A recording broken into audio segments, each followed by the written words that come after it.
my name is Kristin and this is Kristin Kraves Books. So February was one of my best reading months that I've had in quite a while. Even though it was a shorter month, I was just in such a reading mood and I was reading some fantastic books. There was truly only one disappointing read for me, and I'm going to talk about all of these 14 books. It's a total of 3,989 pages, starting with my least favorite working up to my favorite. But the top three, the order could change any second of the day because I love them all. I have such a hard time picking a favorite between those three, so who knows, all of those could end up on my best books of the year list. They are that good. So let's do this. So starting off with my most disappointing book of the month, my most disappointing book of the year so far. And this is really sad because I've talked about this book quite a lot. It's a 2023 release. The edition I have is gorgeous. It's from Fairy Loot. And this is The Last Tale of the Flower Bride by Roshani Chokshi. And the thing about this is I think that this is going to be a divisive book. You're either going to love this or you're really not going to like it. I don't think there's going to be a lot of middle ground there. And the thing that's sad about this for me is that there's a lot of things happening in here that in theory I should love. I like books that are no plot, just vibes. I know that's not for everybody, but a lot of my favorites could probably fall into that category, and that's what I would call this. I like flowery writing, and this is definitely flowery writing. I like haunted house stories, I like gothic tales. I like when the house almost feels like a character. In theory, that's what we're getting in here, so I should have loved this. But all those elements came together and just didn't work for me. One, I think this is marketed incorrectly. I think you get this from Fairy Loot, you read the description, you hear about it, you think that this is fantasy. It's not fantasy. Our characters talk about fairy tales. One of our characters deeply believes in fairy tales, but it's not fantasy. It's not a fairy tale. I would call this gothic suspense, except that I saw the twist ending coming a mile away, so that was kind of disappointing for me. There's some really beautiful prose in here, but there's also a lot of metaphors that just didn't click and took me out of the story because I was thinking, okay, that's beautifully said, but what does it really mean? And I'm gonna pull up a couple examples, or at least one example. I have one saved, so one second. She looked like the nostalgia that settles in your ribs at the end of a story that you've never read, yet nevertheless know. Okay, I think that's beautiful, but what is that saying? So I don't know, just a lot of that was distracting for me. And I will talk about a book that did these things but better later on in the month. Like, it's one of my best books of the month, one of my best books of the year so far. So I don't know, this just never came together and clicked for me. And I know a lot of people love this, so don't let my review deter you from trying this. I am not going to stop trying books from this author. I've been told I probably will really like The Gilded Wolf still, so I am going to try that. So sad that I don't love this because it's so beautiful.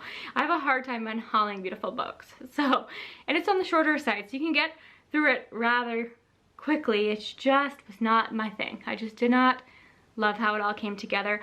I don't think it was as atmospheric as I was hoping. I think it relied a lot on the writing to do a lot of the work.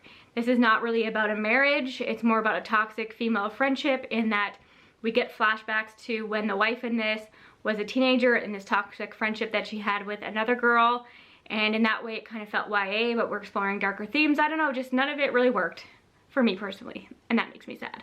Now, you know I love a foodie romance. There were elements of this book that I really enjoyed, particularly the foodie discussions, and this is For Better or For Worse by Erin LaRosa, and For Better or Worse has to be the cutest pun for a romance that I've ever seen, and I loved all the food discussion in here. We are following these two who are the co-host of like a cooking show, but they do not get along. They're definitely enemies, and they each own their own restaurants. So we get some behind the scene on the show, except in the first chapter, it's not a spoiler, our main character quits. So it's really about these two trying to figure out if they can work together again, and then trying to make their separate restaurants thrive. And they end up in this fake dating situation. You know how that goes. A moment of them together goes viral. They decide to bank on it. But I loved our main character, Nina. I hated the love interest, Leo. I could never get behind him. He is the reason why she quit. He is the reason why Nina gets a lot of hate online. He gave her this stupid nickname, makes her seem like she's overly aggressive, but if a man was doing that, she wouldn't be perceived that way, and he just kind of jumps on that. and it leads to her getting hate. And he does recognize this as the story goes on, but just not somebody I would ever date myself. Not somebody I wanted for Nina because she is incredible and fantastic. But there are some incredible side characters in here. Leo's brother, loved. Nina's best friend, loved. So there was a lot I really liked. I just couldn't get invested in the romance between the two of these characters because I just couldn't get behind Leo. But there's a great representation in here. Leo does have panic attacks, and that is discussed. The loss of a parent is big in here, and how going through the grief can really affect you and things like that, and how we all grieve differently, so I appreciated that.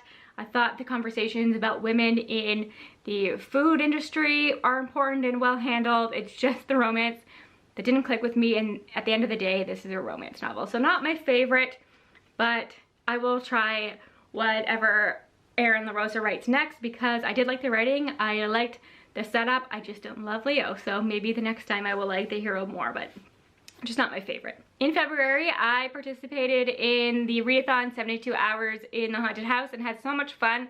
I read 5 books over the course of those 72 hours, which was fun and amazing, and I vlogged that experience, so I will link that down below if you want to hear my more in-depth thoughts on all these books, because I don't want to repeat myself too much, but I will let you know my feelings on them briefly. So the first one is Gallows Hill, and that's where it falls in my lineup. It was my 3rd least favorite book of the month, but don't let that deter you. I actually really liked this. I had fun with it. It's a 3-star book, and it's one I would recommend.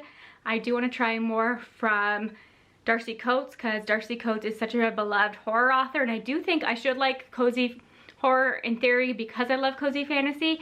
I just think this was too long for me. I think I discovered a lot about my horror reading over the course of the 72 hours, which was amazing. And one of the things I discovered is that I like my horror to be under 300 pages. I think that I love a good haunted house story, but it has to be quick because it's so easy to get frustrated with the main character, which is what happened to me in this story because she keeps getting herself into the same situation over and over again, so it felt repetitive. You keep saying, why are you doing that? But that's the nature of a story like this. So if it's on the shorter side, it probably works better for me. But I loved the atmosphere. I loved Darcy Coates' writing. I liked the setting of being at this winery.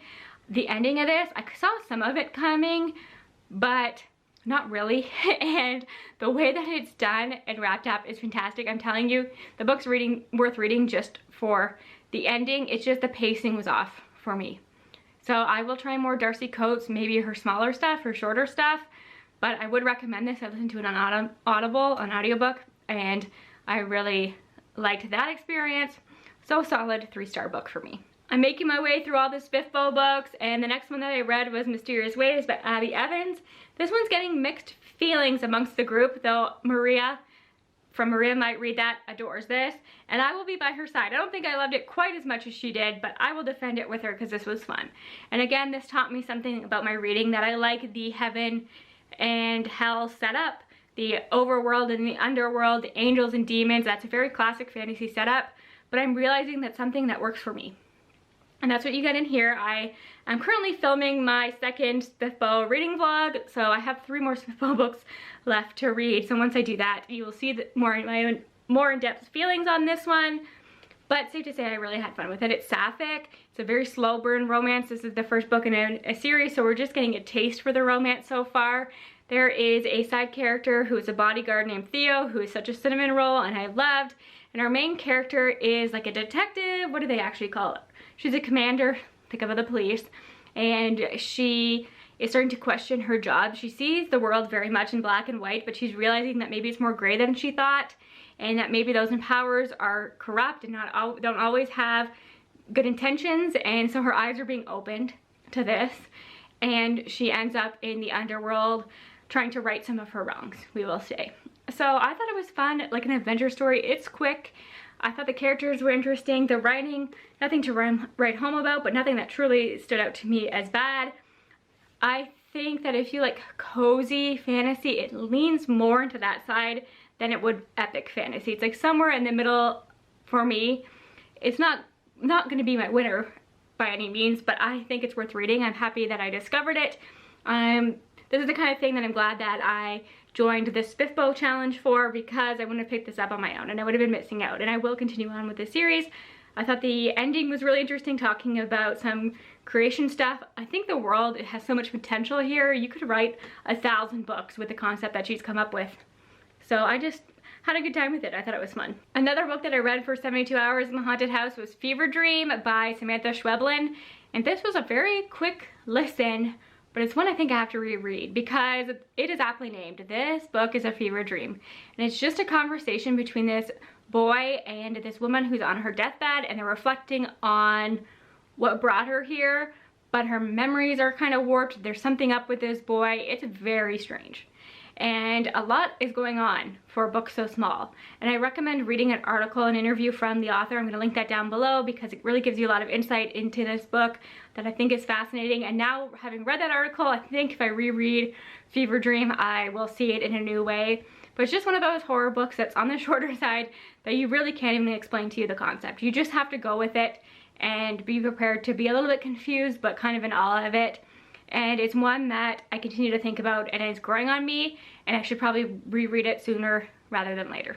And then another book for that readathon was Final Girls by Mira Grant. This was my first book from Mira Grant, and I really enjoyed it. I like to read shorter books to get a taste for an author's writing if they have them.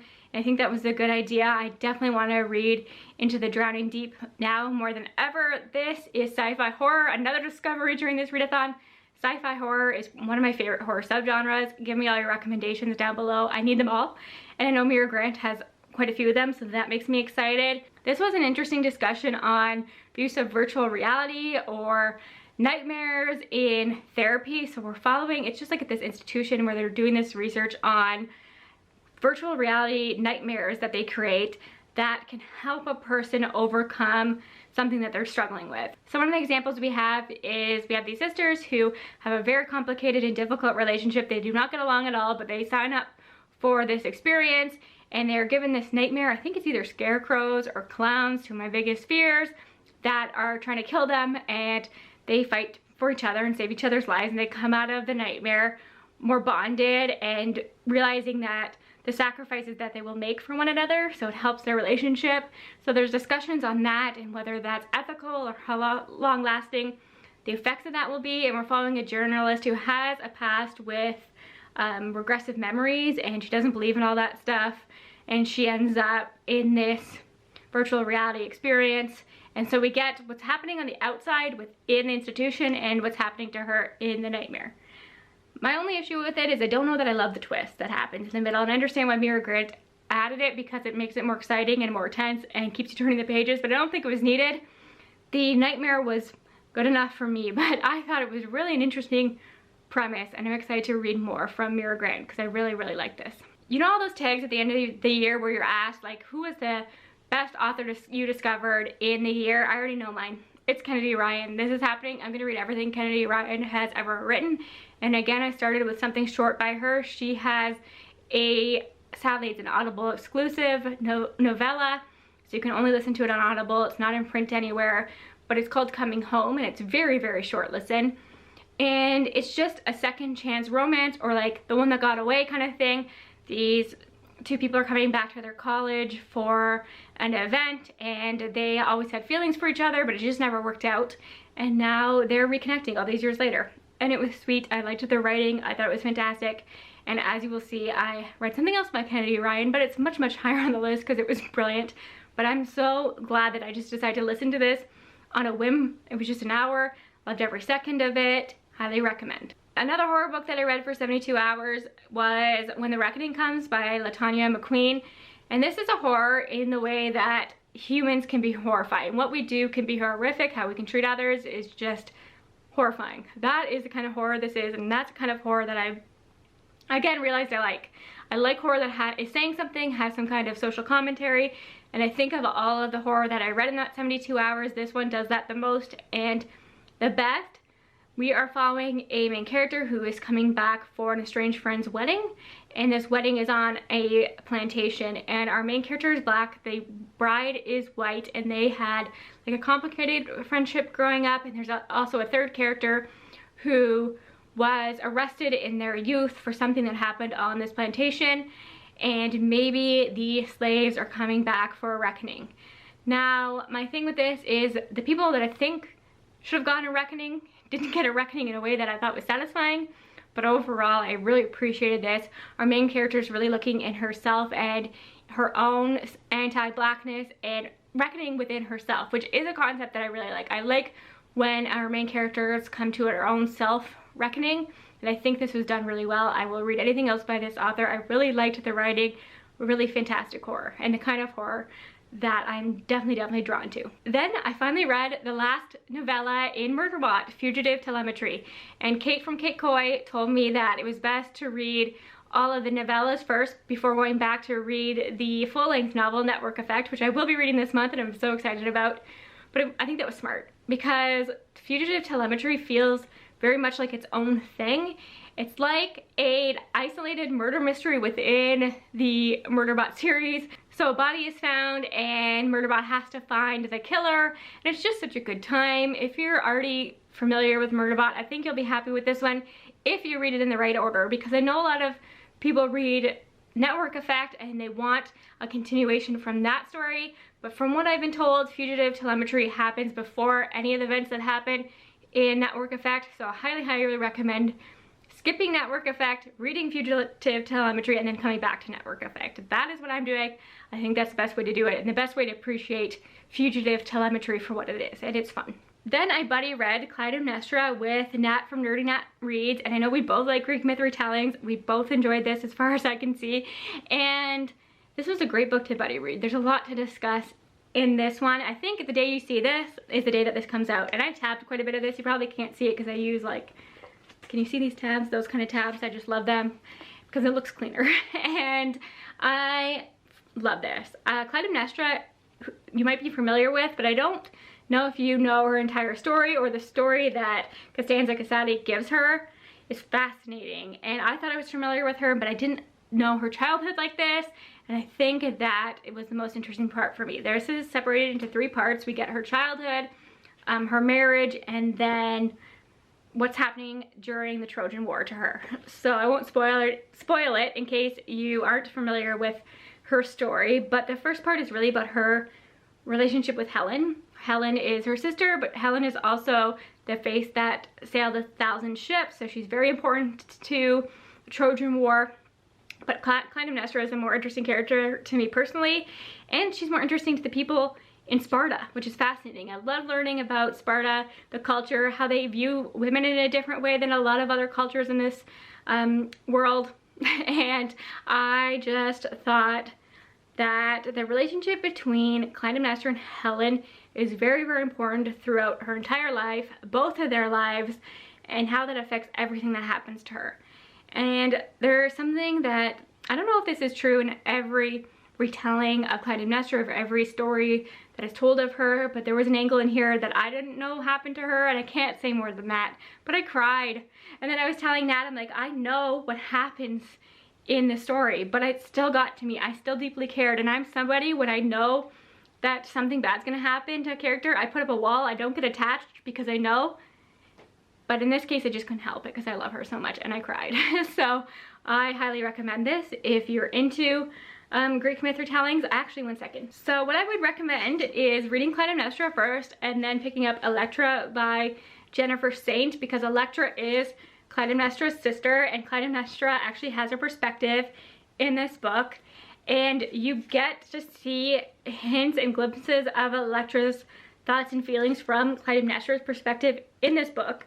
But then we get her as the main character in here, and I think their dynamic is interesting. I think that you'll get a lot from reading these two together. Now moving on to my top 4 books of the month, and this one here is a 4.5. The rest are 5 stars, but I finally read A Closed and Common Orbit by Becky Chambers. I reread The Long Way to a Small and Green Planet for the Book Checkout Book Club. I will link the live show discussion down below, and it finally motivated me to continue on with this series. And if you read the first book, this is the second book. If you read the first book in the series, you know that that one is more episodic and it's not as focused. I would say this one is much more focused. We're talking about 2 characters here. In the first one, there's a lot of characters to follow, a lot of different storylines, and maybe you don't feel as satisfied with all of them. But if you like the characters in this, you're going to be satisfied with it. So it's hard to talk about because it is a sequel, but we're following a side character from the first book. So don't go into this one expecting to follow all the characters you fell in love with in the first book, but I still think you're gonna be happy with it because I was so worried about that, but I love these characters just as much. We're getting flashbacks to the childhood of one of the characters in here. We're following two characters mainly, and her childhood was so devastating. Lots of trigger warnings there. I will say that in order to survive, she does eat dogs. So I want to put that out there because that could be difficult to read about, but it's just a situation that she finds herself in. It's the only food available. It doesn't get onto that too much, but that is in here. But there are other trigger warnings as well. I'm going to link you to the Storygraph page. So I think this one had more content warnings than the first and was more difficult for me to read because of some of the things that happen. There's conversations about, I don't want to spoil it because I don't even want to tell you who this follows because I want you to be surprised from the first book. But I think if there are questions that left unanswered about a certain character in the first book, you're going to be happy and satisfied with where this one goes. There's some great found family in here, I think even better than the first book, because we're more focused on this group and we see how they come together. In the first book, we just jump into their story. They're already all friends except for one character who's coming into it. And this one, they all form a friendship within the story. And it's sweet and I loved it. So I cannot wait to read the third and fourth book. I'm going to read them for Realmathon because I joined Team Ilma, which is sci-fi. So I'm so excited to have an excuse to get to that. But I love this so much. It was so good. And I just love this series with my whole heart. I adore Becky Chambers. You know this. You are all right about this book. It's a 5-star, one of the best romances I've ever read. 7 Days in June by Tia Williams. I get the hype. Every video I watch for best books of 2022, you know that there's potential that this is going to come on there. Same in 2021. I know a lot of fellow YouTubers did reading best books of the year and all that. I saw this come up a lot because it's so fantastic. The hype is real for this. And don't go into this expecting a rom-com. It's not a rom-com. We're following these two characters, Eva and what's his name, Shane. And they fell in love over the course of 7 days when they were teenagers. And we do get flashbacks to those 7 days, but lots of content warnings for those flashbacks. They did not have easy childhoods, to say the least. And I think that's what bonds them, is they kind of, over those course of the 7 days, they realize that they can love and be loved. And I think that changes the trajectory of their lives, but it's devastating. Like, what they went through as teenagers is difficult to read about. And then we are following them as adults, and they're seeing each other again for the first time since that week in their teenagehood. And the complicated feelings that brings up. They are both authors writing in different genres. She writes a really popular romance series that is inspired by him. The hero's inspired by him and he knows it. And then he writes more literary characters and his characters are inspired by her and she knows it. But he's always avoided her at events and stuff because he just didn't want to face why he left her behind. And eventually they do meet up and they have that connection right away, and it's just so romantic. And it also reminded me that I need to read more books with single parents because our main character Eva is a single mother. I loved her daughter, love the conversations of introducing a partner to your children and all of that stuff. And I don't know, I just thought that this was wonderful. So beautifully written. I want to read everything Tia Williams writes, and I know that she has a backlist I want to check out. This seems to be the one everybody talks about, but I have heard good things about her other stuff. But yeah, I know that this is more emotional than you might expect. So I did tear up, and I just love these characters so much. I thought that this was a really fantastic romance, great chemistry. Speaking of emotional romances, I then read my next Kennedy Ryan, and this is real. I don't think this is as dark and as emotional as some of her other books can get because I've watched a lot of reviews now. I'm like on a Kennedy Ryan train, so I've watched a lot of reviews of people talking about her books, and I think they can get a lot darker than this one. But I still would not call this a rom-com. It does get into some heavier conversations. We're following Neva and Cannon, and Neva's an actress and Cannon is a director. He sees her one night on stage, decides that she is going to be the star in his next movie, but he's instantly attracted to her, which is a problem because he has had a relationship with an actress in the past, and that kind of blew up in his face, so he doesn't want to go there again. So that's the kind of forbidden romance we have in here. He's aware there's a power imbalance. He acknowledges it. They discuss it, which I appreciated. It's very respectful. There are discussions of chronic illness. Neva does have lupus, and we get really deep into that. So know that going into this one, there are a lot of conversations about chronic illness, what it means to be an actress who has lupus, And we got to talk about like how much energy is drained on set and how she's trying not to tell anybody she has lupus because she doesn't want to be perceived in a different way. But the conversations are fantastic. She's a fantastic character, one of my favorite characters in romance. I also adore Cannon. I thought he was so respectful, but the chemistry between the two of them is off the charts. And that's what I want in romance. I want to feel the connection, the chemistry between our characters. There's some fantastic steamy scenes in here.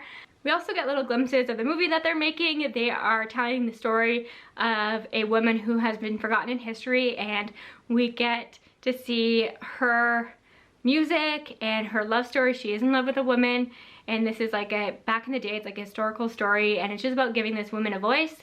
And we just get those, they're few and far in between, and a lot of the times I don't like stories within a story like that, but it works in this case, and it's not overdone, and I thought it was beautiful.